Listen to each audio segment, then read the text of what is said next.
these are just practical tips of, you know, things that we do in witchcraft, but maybe isn't really talked about that often.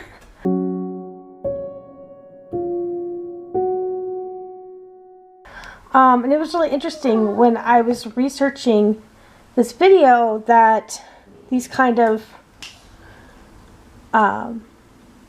things, like, it was really difficult to find, like, what was the best way to clean stuff. So this is a very well used incense bowl. Usually it has its little lid here. And obviously we need to clean this out. Charcoal's been burned in here. Lots of sticks, both bamboo core sticks and incense only sticks. But it's pretty much a mess.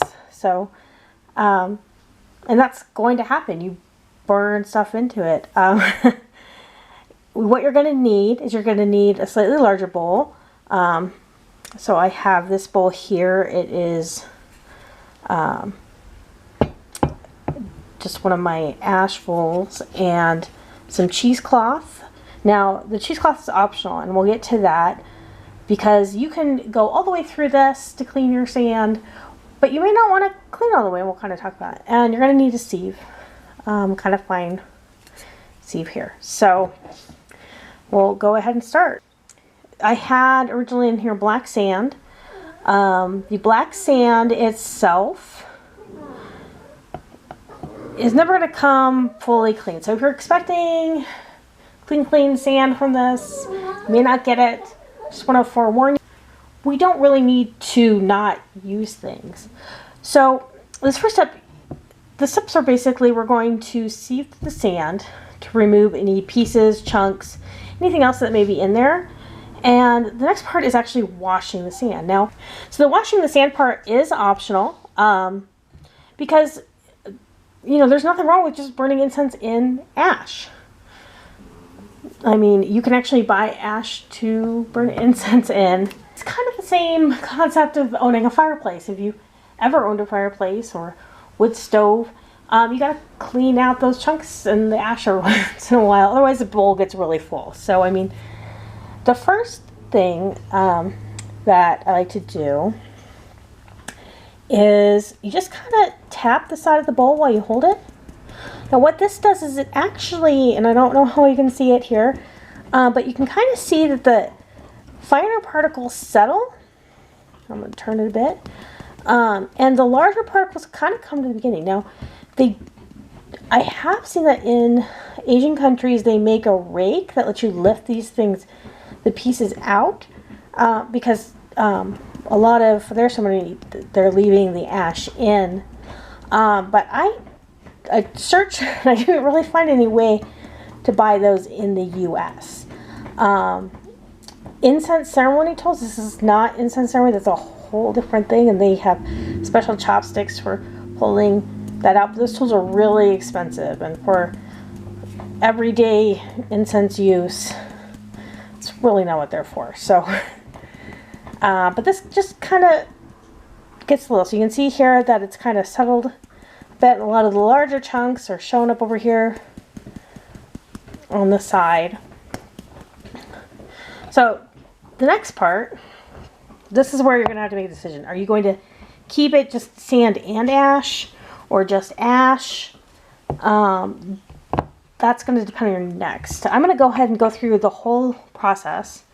So what I'm going to do is take the cheesecloth and put it in there. If you were just going to go do the ash and keep the ash and just get out the chunks, you don't need to do this part. You could do it right into the bowl, and then you could pour it back into your bowl. So this will get messy.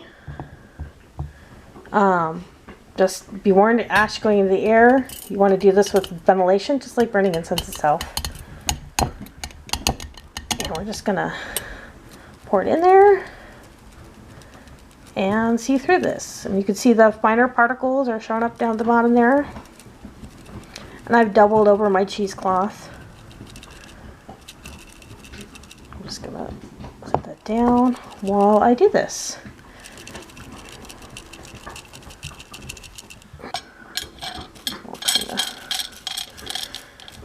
It's not a perfect method, but it works with just some patience. Okay, so here we go. We have my little ash, and I have some warm water running. And all I'm going to do is put this up here on my thing so you can kind of see. Just excuse the cup in the corner there. I have a very large sink, and it's actually really kind of hard to bend over this way. I'm going to have to figure out another thing.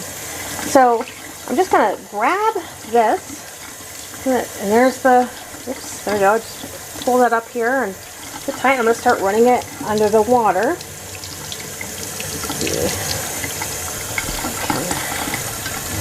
Sorry, unfortunately, I'm not worried. So just kind of massage it like that. And run it through. Get it nice and wet.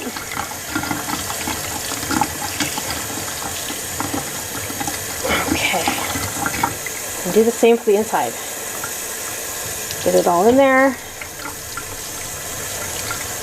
Gather it all up.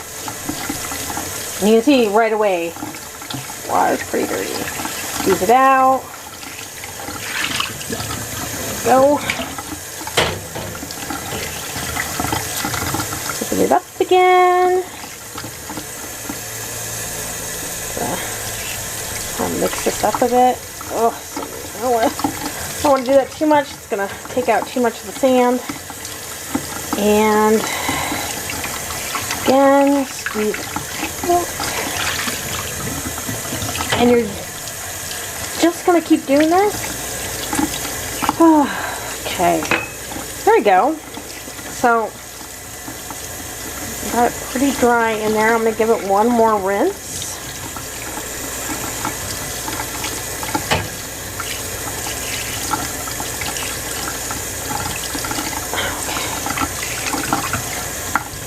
Rinse out the cheesecloth, pour out the water. And I used warm water so I didn't freeze my hands. I'm going to go ahead and squeeze out as much extra water as I can. Put that out. Okay, and now I'm going to leave this in here and let it dry.